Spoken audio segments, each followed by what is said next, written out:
So I know it's going to sound a little bit hippy-dippy, but I'm one of those people who think the universe is trying to tell me things. Let me explain how I receive my messages. If I drive by the Tasty Donut in West Hollywood, and there is a parking spot right in front of me, that means the universe wants me to have a donut. Am I right? Yes, you feel me. And I started applying this logic to my life when I was in college in San Jose, and I had to get a part-time job. The problem was, I didn't have a lot of job skills. I had been a barista at a cool coffee bar in Boston when I was in high school, and there were actually 2 people in this audience who worked there with me. We are still friends. But there were no cool coffee bars in San Jose. In fact, there was nothing cool in San Jose. And the reason that I wanted to get a part-time job in the first place was so that I would have gas money to get out of San Jose on the weekends. We have another great show lined up for you tonight, so don't go anywhere. Stay right where you are. We'll be right back.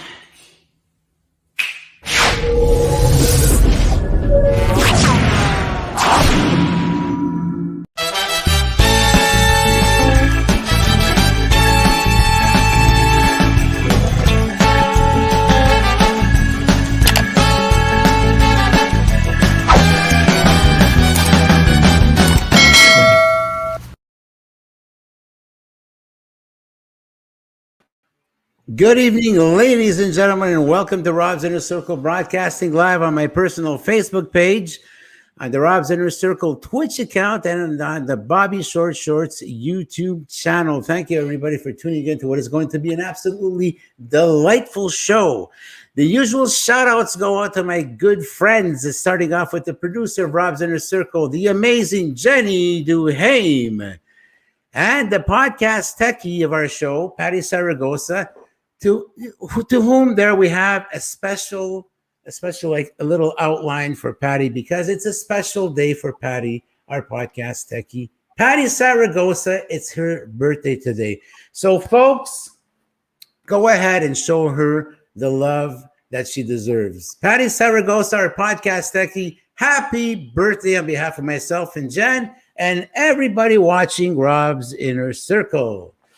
We wanted to also mention that the Daily Struggles is up and running on the Rise Up TV channel on Roku streaming services, and you can get the streaming stick for Roku on Amazon for as little as $30. If you prefer, you can download the app on your smart devices, and you can watch all of our shows there and the rest of the amazing shows that are on the Rise Up TV channel. And while we're at it, why not give a big shout out to our friends at Rise Up, Mr. Mark Rosner, Pamela Tozer, Harbottle, and Lisa Sanders. Thank you, folks, for being part of our lives and making our show that much better and doing an amazing job on Rise Up TV.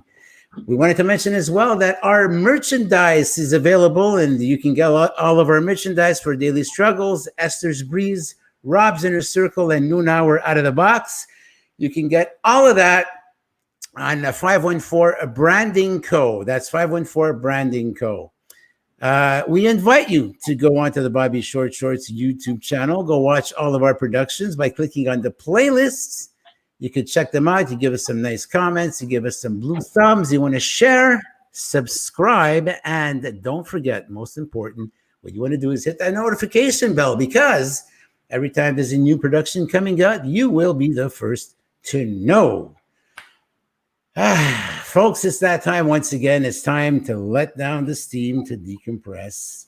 Sit down, relax, kick up your feet on the edge of the table, get that glass of wine, and get ready for an amazing show.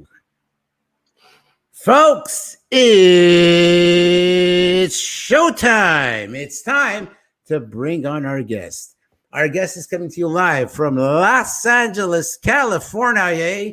She's an amazing writer, a public speaker, and just an all-around great guest. Ladies and gentlemen, without further ado, here she is, the amazing Hilary Hattenbach.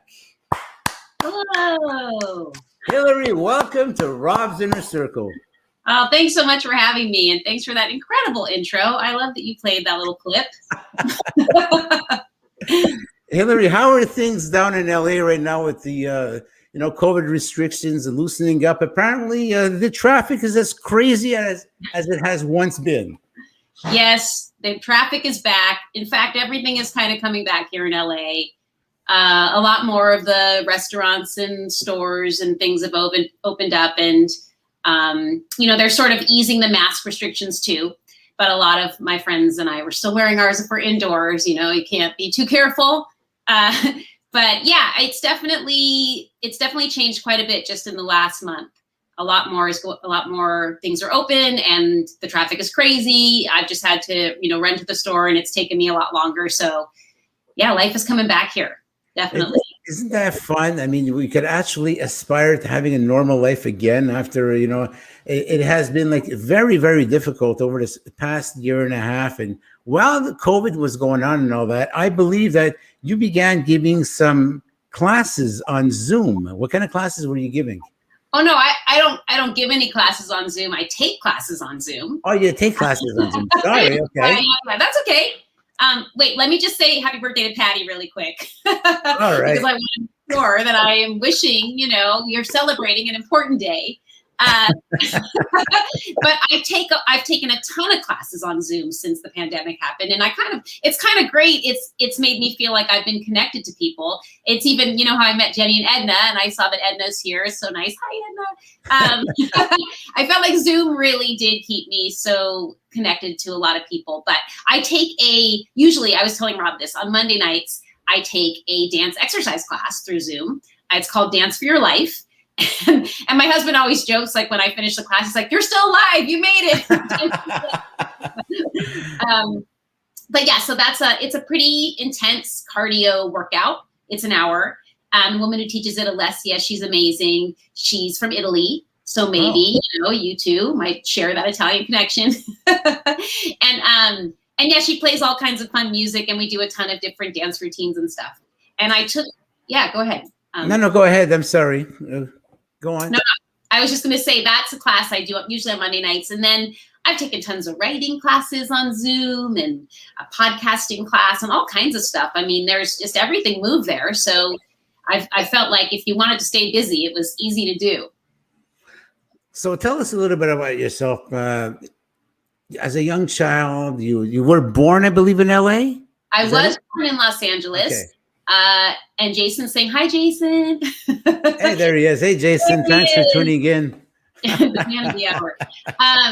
Yes, I was born in Los Angeles. This is often a rare thing. I think you'll meet a lot of people in Los Angeles who are not from here. But I was born here, and I lived here until I was about 10 years old. And I loved it. We lived in West Hollywood when I was a kid, and we moved around a little bit, but I still have very fond memories of my time as a child here. And then we moved up to Northern California, to the Bay Area. And then when I was in high school, we moved to the East Coast, to Long Island, and then to Boston. But when I graduated from high school, I really just ran back to California. I missed it so much. So I was in the Bay Area for several years. That story that I'm telling at the cafe is about going to college in San Jose, which is in the Bay Area. I mean, in Northern California. And I spent a lot of time there, and then I moved back to Los Angeles. I've been here since 1998, and I'm happy because I do feel like it's my home. But I have nostalgia about other places I've lived too. So. Okay, when you're talking about the Bay Area, is that where all the seals just gather up on the docks? And I mean, it's just an amazing sight watching that. I mean, when is that happens? Is it that in spring? Is it in summer? Or what time of the year does that happen? Well, yeah, if you go up to this area where Hearst Castle is, which is on your way if you're driving towards San Francisco, right? There's an area called Cambria. It's really beautiful, and you can drive all along the coast from Los Angeles to San Francisco. They have these big elephant seals that just lie on those beaches, and I think it's spring, Rob, but we might have to check because, getting older, the memories not what it used to be. I've certainly seen them there. It's fascinating though, because they're just huge and they're just lying on the sand, just sunning themselves. And there's all kinds of people standing around staring at them. But yeah, I mean, there's amazing, ocean life all over California. that's, if you come to town, hopefully you'll be able to enjoy. You know, it's definitely part of my plans to go to California one day. And I know my brother came. He came to California. He did all of the West Coast. Okay. I'm not sure. I'm not that good, but with geography. But he was talking about San Diego, like going all the way down. Sure. And it was like an amazing, amazing trip that he took. And he had a convertible, a Mustang convertible, and he ended up going to Las Vegas on a long, long trip. And we were talking about that backstage before the show, going to Las Vegas from Los Angeles. Apparently, it's a long, long trip. Yeah, that is a very long drive. I see that Jason is chiming in that he's seen the elephant seals in February. Thank you, Okay. Jason. Somebody would have a better memory than Thanks, me. Jason. Yes, I joked with you, Rob, because you've never seen the movie Swingers. But No, I told you you should, because it's kind of a quintessential Los Angeles movie from the early aughts. And there's this funny scene where these guys are all pumped to drive to Vegas from LA, and they're like, Vegas, Vegas, and then it's just like cartoon hands spinning on a clock. They're just on a highway forever. And that's what it's like. Not a lot to see. It's not a very interesting drive. And it takes a very long time.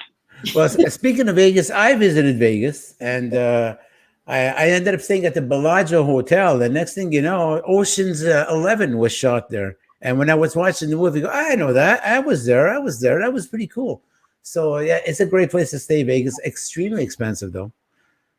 You know, you may want to bring your own lunch if you go to Vegas. Yeah, they're there to take your money, Rob. That's their only purpose. Okay, so, yeah, it figures. Yeah, it adds up. Hey, Hilary, tell us, as you were growing up, what were your aspirations?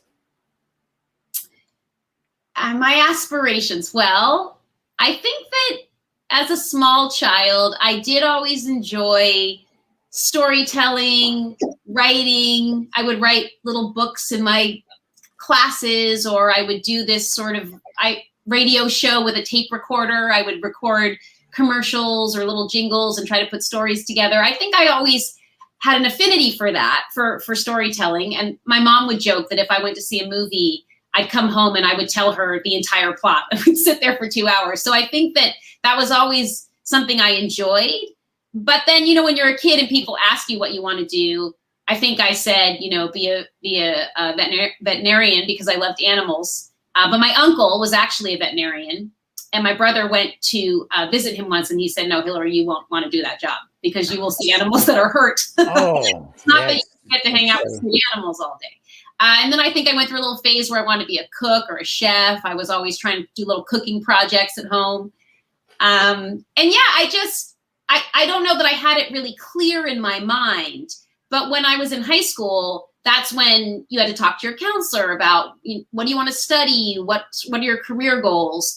And I remember sitting down with this counselor and filling out this form. And she said, oh, you should be a creative director.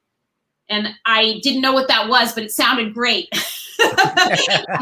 Creative and direct stuff, sure. So I started to sort of go down that path when I was thinking about going to college. And I loved reading magazines. I loved how magazines were laid out. I loved looking at pictures in magazines. And I thought, well, I'll go and I'll try to work in magazines. So I went to college and I studied magazine journalism. That was a major at San Jose State. And while I was there studying journalism, I had to take some advertising courses. And I really loved those classes because the teachers they were like, Don Draper types from Mad Men, they were old. They had done that job back in the day and they were sort of retired now teaching these classes. And I thought they were really interesting. So I ended up switching majors to advertising, and I thought I was going to be a copywriter. And that was really the plan, was I was going to be a copywriter. Okay. And then I got out of college and there was a recession going on and there weren't a lot of jobs. So I took like you, Rob, I had a lot of jobs. I managed a French bakery for a while. Okay. Oh, that's interesting. Which was great for, my friends and I were all really broke because none of us had jobs. So we would all eat, croissant and, and cookies all day. And I also worked in an ad sales office. I was an assistant there. And then I got a job at a clothing store too, where I would fold clothing all day. And finally I got a job as an editorial assistant in a big publishing company in San Francisco. And they put out trade publications. It was called Miller Freeman. And that was my first real job. I was just kind of a data entry grunt. I would just sit there and, plug stuff into a computer. And while working there, a job opened up on an events team that put on trade shows for these big trade publications. And I got an assistant position there, and I loved it because we were doing trade shows and we were out and about and traveling. And, it was kind of like a Comdeck style show with, all the big tech companies came. And that was really my very first job, was working at this publishing company for these big tech trade shows. I was eventually an operations manager for the trade show. Okay. And then after doing all these jobs and all that, you end up as a branding vice president for studios such as Walt Disney, 20th Century Fox. You got Warner Brothers in there and Universal. Now that's something really, really interesting that we would love to hear about. Sure. So yeah, it's funny because I think the fact that I worked at this company in San Francisco that published tech magazines, I was very much there when the internet became a thing, because, for a long time there was no internet. And then I'm working for a software development trade show, and then eventually a web design and development trade show. And we would have all these tech companies come and exhibit, and they would be guest speakers, and there would be all these classes. So I actually had some insights into the world of tech. And then I had a family member pass away who ran a business in Los Angeles. My godfather, Bruce, he was a lighting and furniture designer here in Los Angeles. And he had a showroom on Melrose. And when he died, his partner needed help running the business and asked if I would come and help do some marketing, because I had been working, in marketing and tech. And I worked there for a while. And while I was in LA, I ran into a friend of mine from my Boston, Massachusetts days when I was in high school, and I worked at a coffee shop, that same coffee shop that I was talking about in the story that you played. It all kind of back to Boston. And it's funny, that story that I told, it encapsulates so much of this. But anyway, I ran into my friend Kevin, who I worked with when I was at a coffee shop in Boston, and he was working at Universal Pictures. And he had just taken over the new media marketing team, which was like the digital marketing team. And because I had worked, at this company in San Francisco that was creating these tech publications and interfacing with all these tech companies, I actually knew a lot about the internet and digital marketing in that world pretty early on. This was the early 2000s. And that's how I kind of got my foot in the door. Kevin hired me at Universal Pictures for his new team. And it also helps when you have a friend who, friends in high places who want to give you a chance. I was very lucky that way with Kevin. And so I started working for him, and we immediately had to start putting together what were digital marketing campaigns for the movies. And this was the early 2000s. So we had movies like Bring It On, the cheerleading movie with Kirsten Dunst. I remember that was a really fun campaign I worked on early on. The very first Fast and Furious movie was back then.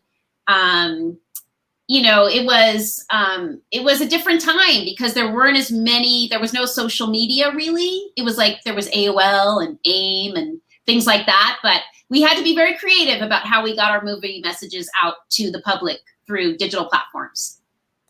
Okay, since we're in the movie business, you actually dealt with some pretty high profile people, and one of them being Mr. Spielberg himself. How exciting must that have been, dealing with Steven Spielberg on a movie set? Yeah, it was very exciting and intimidating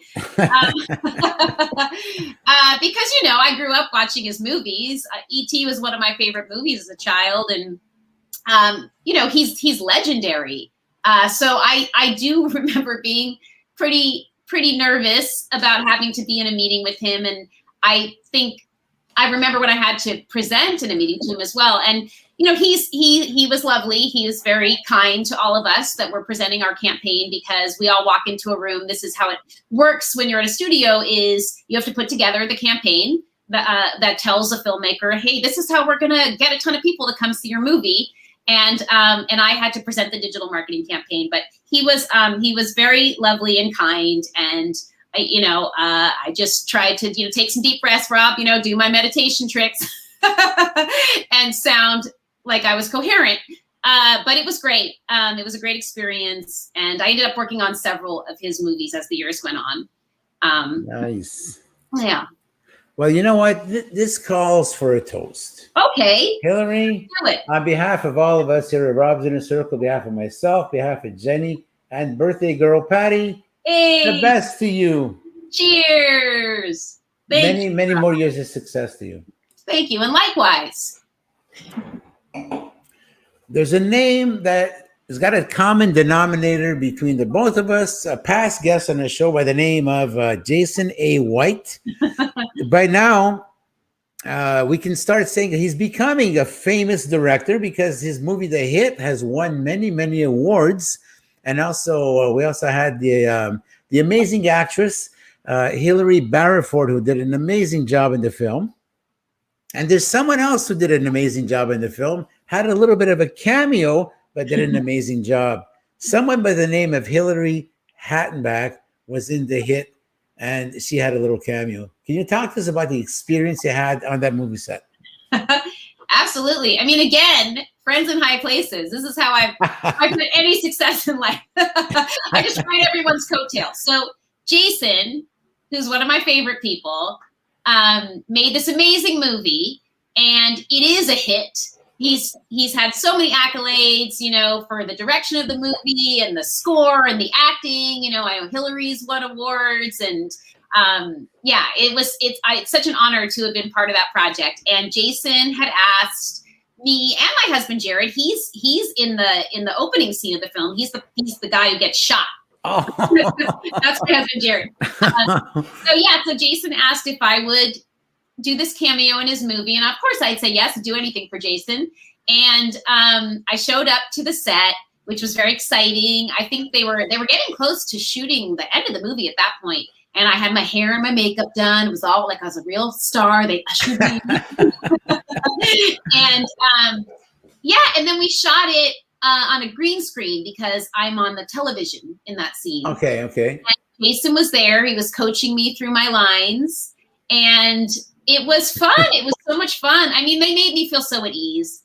I think it can be very stressful to be in any situation that feels unfamiliar. And I'm not an actress. I've never been trained, but Jason made me feel so comfortable, and his makeup artist and his stylist and everybody, they're just so kind. And that makes such a difference, you know, Rob, like when people just are human and nice, and then you can kind of feel like, well, I could do that. Okay. Well, I don't know whether or not Jason is listening, but I'm just going to throw this out there.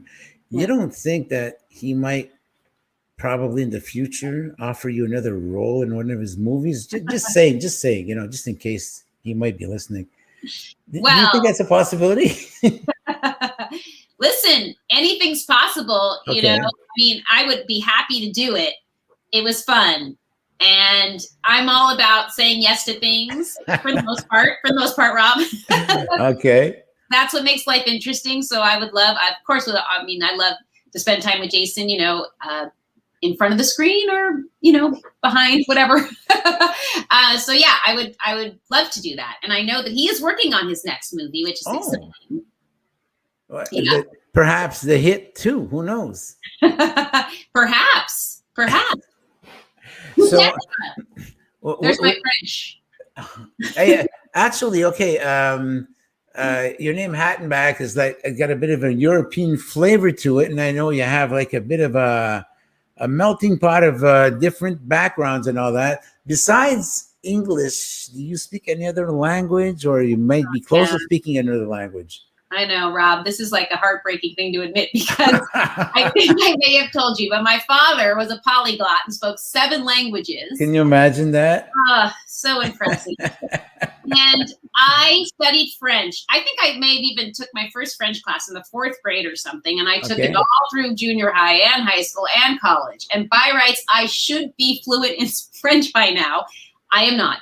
I think that I can read okay French. I can make out the gist of what something says, but it's, as far as speaking goes, I never practice, and I haven't ever been in an environment where I've been forced to speak it. So now I've been doing Duolingo again, the app, and I'm trying to really brush up because I want to be able to speak another language, at least one. I think it's just such an incredible way to connect with people and expand your world.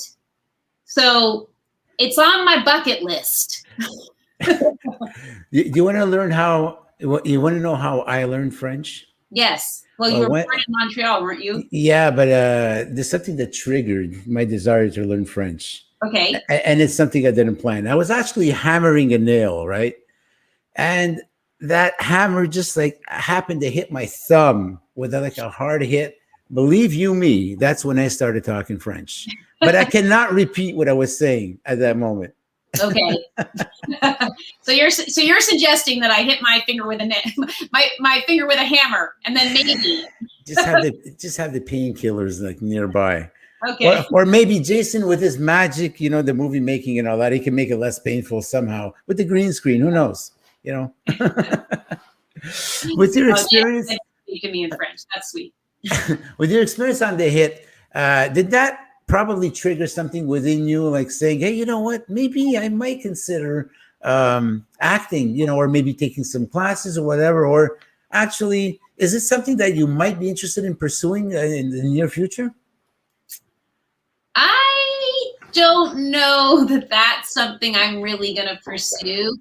Like I said, if an opportunity comes up and it's working with Jason or people I like, then of course I'm game. I'm game to try. I just feel like there's so many things. I got my, you know, I'm trying to wear so many hats, Rob, that I want to just really focus on the places where I have a real passion. And, you know, I do enjoy doing storytelling, which in a way is performing, that you have to perform in front of an audience. And that can also be scary and daunting. But I'm just telling my own story and I'm not having to be a different character. So I might put some more energy into doing that, but I don't really see myself becoming an actress per se. I think there are so many talented people out there that are really. Oh, we've lost our connection with Hilary.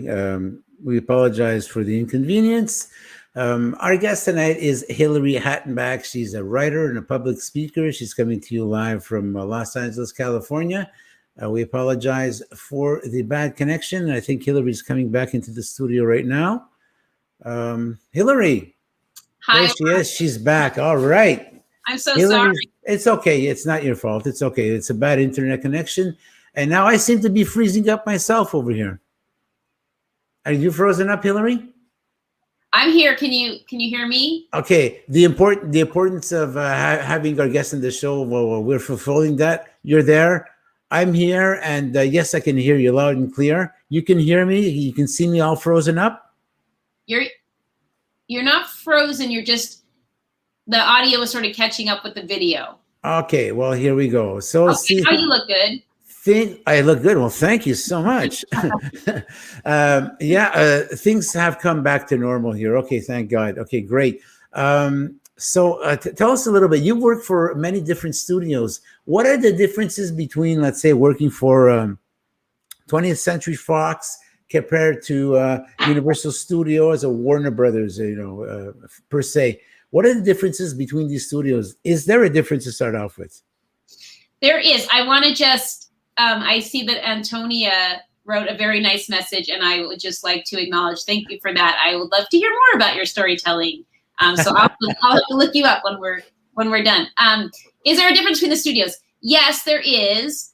Everybody, every studio has a different culture. Like every company has a different culture. So it just kind of depends. Disney tends to be, it's huge and it's a very well-known brand, and people associate Disney not just with their movies, but with their theme parks and their stores and their toys and their cartoons, right? So they operate very much like a machine. I mean, they have processes in place for everything that they do, and it works for them. That's how the company has managed to be so successful, I think. And so it's very buttoned up, very buttoned up. And then 20th Century Fox, which actually, ironically, is now part of Disney. Oh, okay. because Walt Disney Company bought 20th Century Fox. But when I worked there, they were separate studios. 20th Century Fox was a little bit more like the Wild West. They weren't so much. Okay, so our connection is bad once again. Oh, you're back. Here I am. Okay, sorry. mostly my fault, Rob. I've got just my internet's always giving me hassle. So, can you hear me okay now? Yeah, we can hear you loud and clear. Okay. So yeah, so 20th Century Fox, I think it was a place where they kind of wanted to try crazy things and see what happens. Let's just take some risks, right? I think it was a culture that felt a little bit more like risk taking than somewhere like Disney, which is like these are the ways in which we do things. These are our processes. And Universal Pictures, I would say, was maybe somewhere in the middle of the two, because Universal also has a well-known brand. There's a theme park with Universal as well, and a lot of people think about that when they think about Universal. So they have, I think, a lot of process. Now, bear in mind, as I'm saying this, I have not worked at any of these companies in a very long time, and things may have changed. So I don't want to speak for everybody who works there and say. Okay, well, Hilary's frozen up again. Our apologies. Tonight's guest, as we were talking on the show, she worked on movies, branding them, marketing them. We're talking about studios such as 20th Century Fox, Universal Studios, Warner Brothers, very big commissions she took on. She also worked with amazing actors, and I hope we're going to have a chance to get into that. We're talking about Hugh Jackman that she met personally, and she thought he was absolutely fantastic. She also worked with Steven Spielberg, which was in itself kind of intimidating, and with reason. So we have a bad connection here, coming to you live from Los Angeles here. We hope we're going to be able to restore the little issue over here. In the meantime, guests, if you have any questions you would like to to ask our guest, please go ahead and formulate your questions. We can go ahead and put them up on the screen over here. Again, a little mention to our Patty, who is our technician on the show. Happy birthday once again to you. Oh, here she's back. I moved, Rob. I moved. I'm hoping it's going to be better out here. You moved. Usually it takes months to get ready to move. You packed everything. You did it. Wow, that was fast. I just picked up my laptop and ran into another room, so I'm hoping this is better. Hilary, thank you so much for participating with us. We're very appreciative. Coincidentally, our friend who's tuning in tonight, Antonia Lojudice, she was actually our guest last week. And if you want to get to know her a little better, I encourage you to go into Bobby Shorts YouTube channel, go into the playlist called Rob's Inner Circle, and you can watch the full broadcast there. And I believe there are links that we put in the description that you can get in touch with her. So, it would be great. Oh, super. I will totally do that. She's actually a very exciting guest. She had a lot to say. A very, very great show. Cool. As each and every one of our show here, anyway. Hilary, you were talking about the theme park, Universal Studios. Oh, right. Yeah, I was just saying that I think that all the studios have a different culture, and that Universal, and I worked at Universal from like 2000 to 2006, maybe. So I'm sure that many things have changed since I've been there. But when I was there, it was a fun place to work. There was, a lot of camaraderie between all of the people on the team. And we did have a way of doing things, a sort of a structure. But I think that the company still managed to maybe, try to do some different things and be creative in how they were marketing the films. And I think all studios try to do that. I just think that when you're a brand like Disney, you have to be protective of your brand because it's a family brand and they have a lot to think about and what that brand means to people, right? And when you're at a studio like 20th Century Fox, Universal, sometimes the movies themselves are the brands, like Jurassic Park. That's a huge movie, Universal, but you think of Jurassic Park as the brand more than Universal, I think. I don't know. Maybe I'm wrong, but. So how about, I heard there's, I think it's in Florida. Is it at Disney? You can go into, it's like a Universal Studio. It's a reenactment of a disaster. And apparently that is like awesome. It's totally, totally cool. And it's a tour you can take. Can you tell us a little bit more about it? Because you were telling me off camera how exciting it is. And, you just like gave me I can't wait to go see this. So can you tell us a little bit about what that tour is all about? Sure, you're excited to take the back. Oh my God, I'd love to go there. Yes, I would. Yes. Okay. Well, I have not been on the Backlot Tour. I've been on the Backlot Tour at Universal Studios in Los Angeles, not at not at the one in Orlando. Okay. So I can't speak to that. But the one in Los Angeles is pretty fun. I think it's a real highlight. And as I was telling you, Rob, when this Backlot Tour was created, it was created with practical effects. It's not CGI. So when you're on this little tram bus, takes you all through the studio, and it points out places on the lot where famous films or TV shows were filmed. They'll also take you into some attractions, and one of them is this underground like subway station, and there's like an earthquake and the whole floor comes up and the train falls over, and it's amazing. It's really fun. It's one of those moments where you feel like you're on a set, right? It really feels that way as opposed to just watching something on a screen.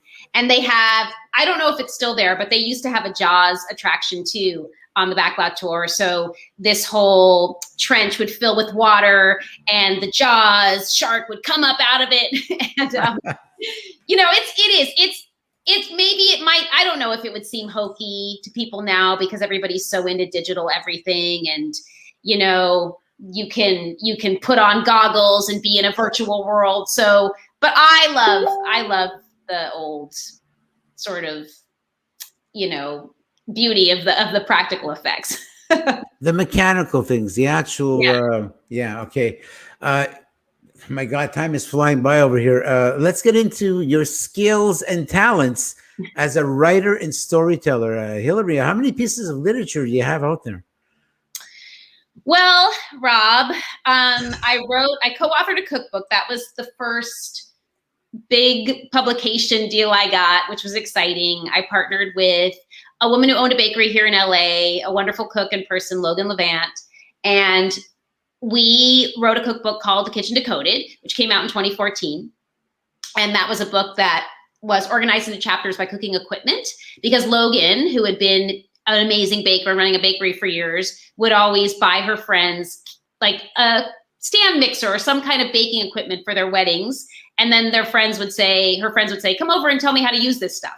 So Logan said, I need to write a cookbook that will just tell everybody how to use the stuff that they never use. And that was the concept behind the cookbook. So we put together a book proposal and we sold it, which is exciting, to Skyhorse, which is an indie publisher, in 2014.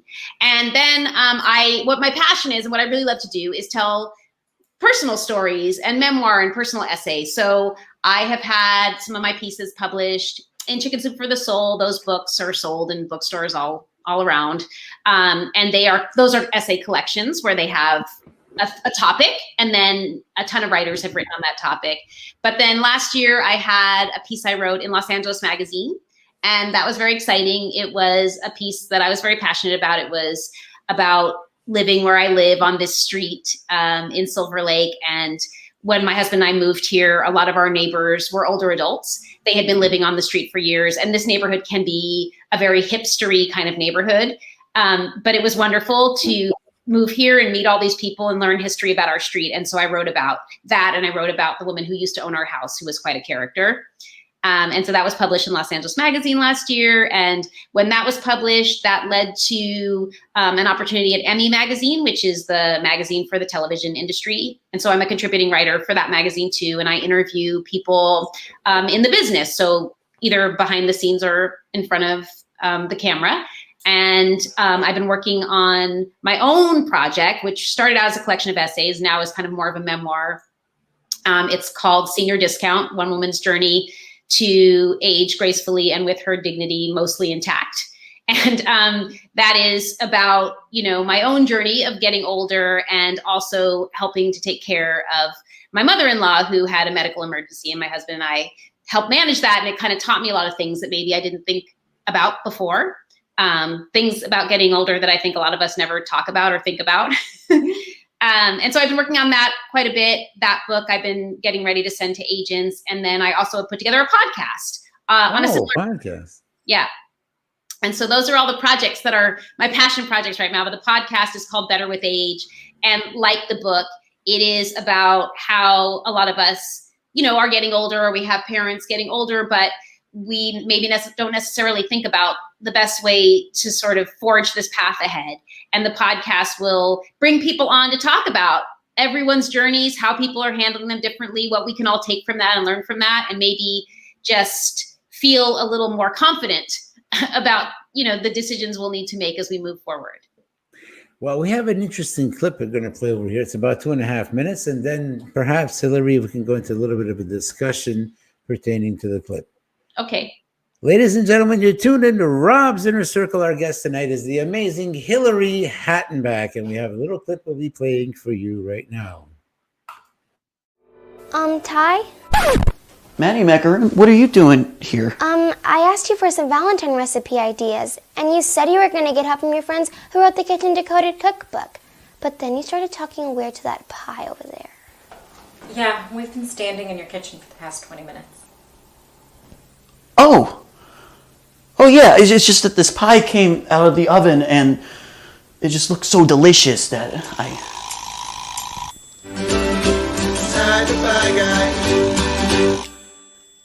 It's Valentine's Day, the holiday of love. And today we have our good friends Logan and Hilary from the Kitchen Decoded Cookbook to show us some cool Valentine's Day ideas. All right, well, so we're making a mac and cheese in a heart shape? Yes. So first you just make your favorite mac and cheese recipe. Anyone that gets baked in the oven will work. So what you're going to do is you're going to spoon some of the mac and cheese Okay, just put into it right the mold. in. Exactly. So once you kind of pack your mac and cheese in there and get the corners of the heart so that it all comes out looking nice. Great. And you want to put some topping on it. Oh, so what is this right here? So that is butter crackers with some Parmesan cheese, and they've all been sort of chopped up in the food processor. That looks amazing. Yeah, just sprinkle that on top, get the corners. You want to make Excellent. like a full layer, right? Exactly, yeah, because that's how it gets all crunchy on top. Oh, Delicious. wow, that sounds amazing. Once you've got your topping on, you're going to put it in the oven. We bake our mac and cheese at 350 degrees. Let it bake about 15-20 minutes. You'll see the cheese bubble on top. So take them out, and then you're going to let it set. Okay, so that it actually comes out in a heart shape when you're You mean I can't eat it right away? You Gotta eat it wait right 10 away. minutes. Guys, I'm hungry now. I know, but 10 minutes can go by fast. Okay. And when it does, Oh my gosh, these are them. They look so delicious. Oh my gosh.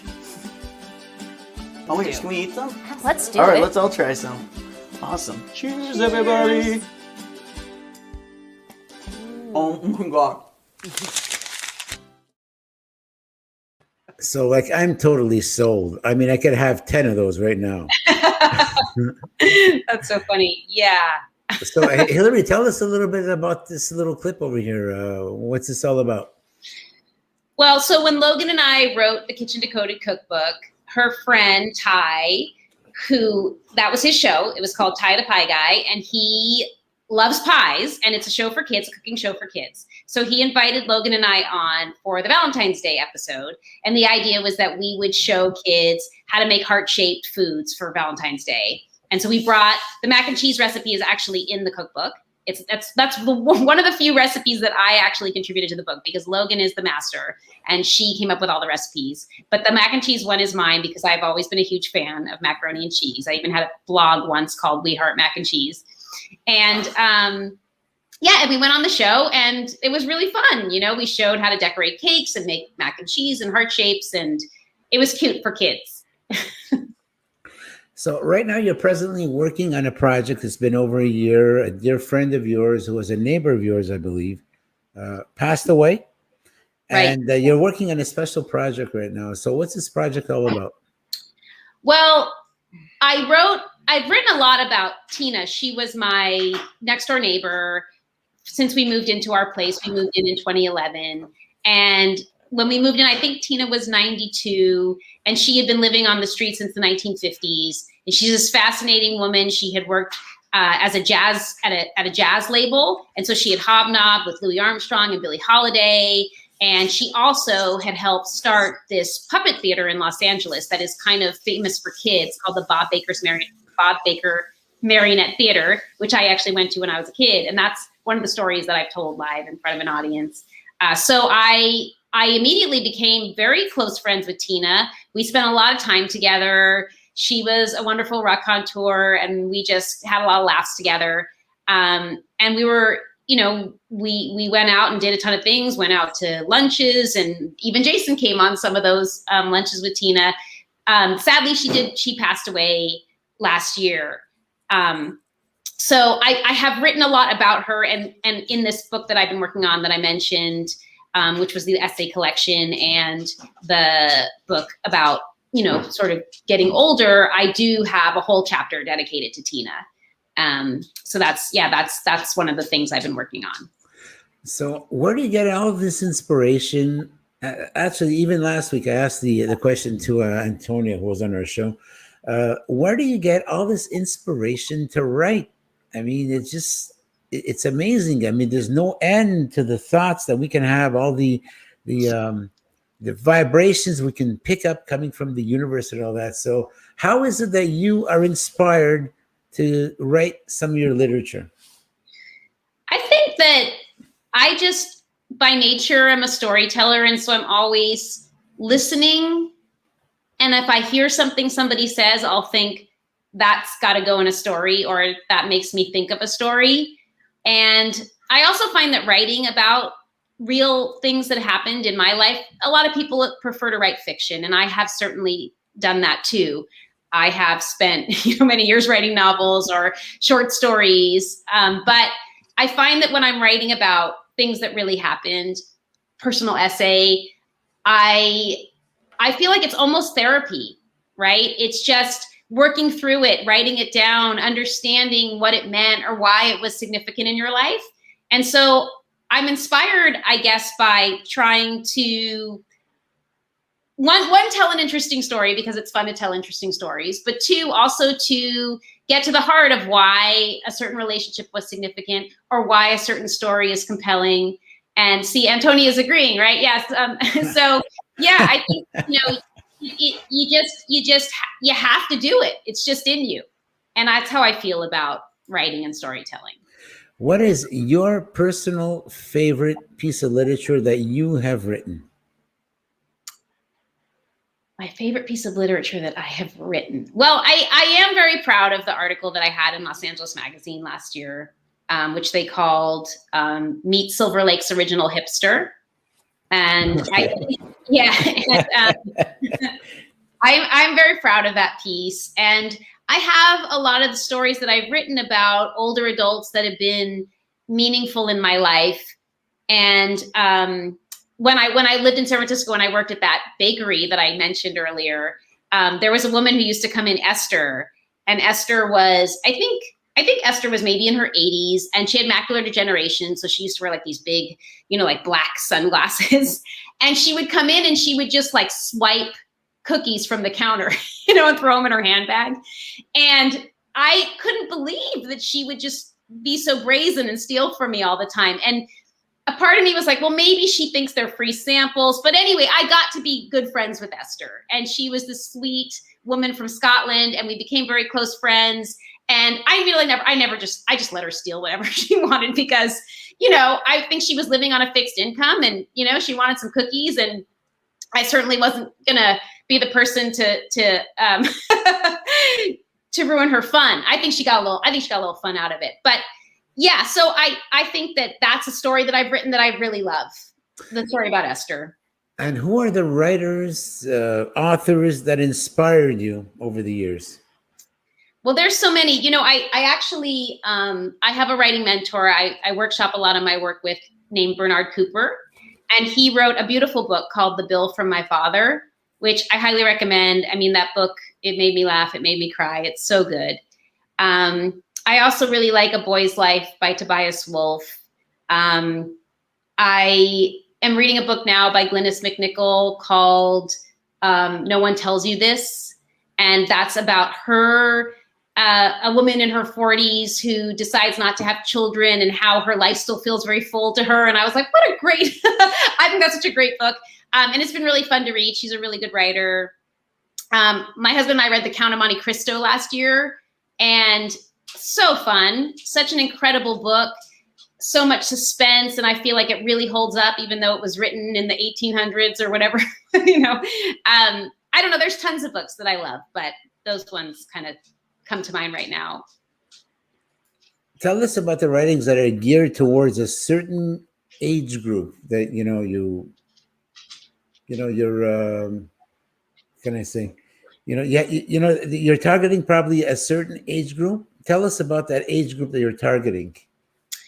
Well, it's interesting. I was talking to some friends about this today. I'm Generation X, right? So we're the generation that came after the boomers. And this generation that I'm in is there's going to be a point, I think by 2035, there's going to be more older adults in the United States than there are kids under 18. Just kind of crazy to think, but everybody's living longer, right? People are healthier. We've all kind of figured out that there's certain foods we should eat or certain exercise we should do, and medicine has come a long way. So I think that the generation that I'm in, but I don't just write for one generation, I write for everybody. I hope everybody will find stories that I'm telling interesting.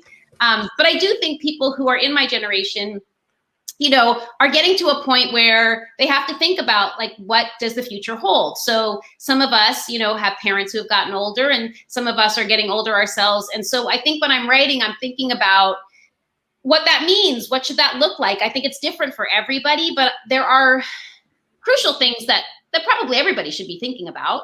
And I am addressing that, not just in my writing, but also in my podcast too. Just, well, what if I have a medical emergency, right? I don't have children hopefully, my husband will be around and he can take care of me, but what if he's not, And I think these are things that, like, we just put off forever and we don't think about because they're not fun to think about. But I think when I'm writing, I'm telling a story that's sort of bringing light to an issue.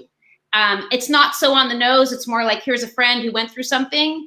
And maybe by reading that, it'll make somebody think, like, hey, what if that happened to me? What would I do if I was in their shoes? So I try to really write stuff that I hope feels compelling to many different audiences, but you never know. I probably hit a sweet spot with people who are close in age to me. Okay. You're also, you're a storyteller, you're a public speaker, and you were telling me before we came on the show that no matter how long it is that you've been doing the public speaking and all that, and we have a lot of things in common, like in the sense that when it's time to go on stage, we both have stage fright. Like myself, I won't hide it before I come onto the show over here. I got the jitters, I got the butterflies, and it's a recurrent thing. But apparently, the day you lose that's bad news. So it's good to have this type of stuff, right? So you said you were seeing a coach to help you, get over that and to make yes, right. We did talk about it. Yeah, well, when I had to perform the story about Tina, which I told in front of 300 people on a stage, was very scary.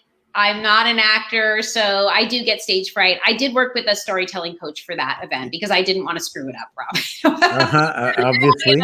And disappoint these people who had put their faith in me. So that was really helpful because I told the story several times to the coach, and he helped me figure out, here's a place to pause, just catch your breath, help me with timing. I think also just running it through with somebody who does that for a living just gave me more confidence. He also really stressed meditation, breathing, which is something I always try to do too. So yeah, it doesn't come really naturally to me to be performing in front of a large audience. Like, it's great to talk to you. I feel super comfortable. You make me feel, you've made me feel very at ease. But if I have to be performing in front of an audience, I definitely get nervous. Okay. Have you ever considered joining Toastmasters? We have a friend who was, I guess, an expert or somebody who leads those Toastmasters groups. And he was a big proponent of that. In fact, he came to my storytelling event, which was really nice. I have never done it, but I think it's a good idea. Okay, so I can imagine you're because it's a performance, like it or not, call it what you want. It's a performance. You're in front of 300 people, and I believe it was the opening clip to the show tonight, right? No, that was a story that I told at a cafe. There were not 300 people there. There were maybe 50 people there, but it was a very small cafe, so it felt full. There you go. Okay, so when you're telling the story and all that, and then you started to get the reaction from the audience, and the people start laughing, because I've noticed you have a bit of a comedic side to how you deliver your stories. which is really nice, because I'm sure by doing that, you're actually helping yourself relieve some of that stress, right? Am I right? Yeah, for sure. Okay. Yeah. And so when you're getting the reaction from the audience, you get a laugh in there, you get a couple of laughs, and they have a great reaction, all that. The reward for that, I mean, what's bigger than the reward for that? From that, what is that you feel exactly when you're giving a speech? You get that certain satisfaction that you're saying, "Wow," it's like I did something really good for these people tonight, and you walk away saying, "I may have changed someone's life tonight." So, what is it like going through that feeling that you've done something positive for someone? Yeah, it's an incredible feeling. I mean, the minute you can make an audience laugh, they're with you, right? I mean, I'm sure even as audience members, I feel that way.